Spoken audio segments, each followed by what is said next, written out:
Frère Mbutanzala aye kotika la biso en journal télévisé lingala facile. Musique ya Nzambe po elendisaka biso tout ça na normalement. Koka moi.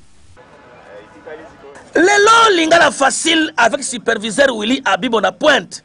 Rédacteur en chef Jimmy Mukendi pe bandeko misusu bayambaki frère Mbutanzala oyo ayemba kalokola pauvre Pepe Kale, artiste musicien chrétien monena kata mboko na biso. Ndeko ayaki kopesa cadeau na ye ya ba cassette audio ya album na ye Tika. Pona mosala kitoko oyo lingala facile azo sala. Lokole mpe elelaki. Na betaki na action de grâce ya lingala facile.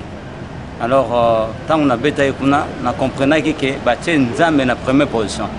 Les allez les mains au peut-être tout ça qui montait manangai.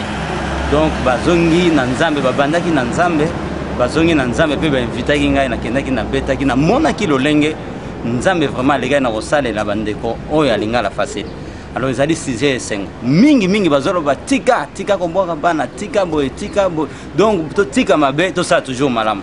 Alors comme album na ngai titre na ngope tika na bino na koko rester quand même na koko ça indifférente.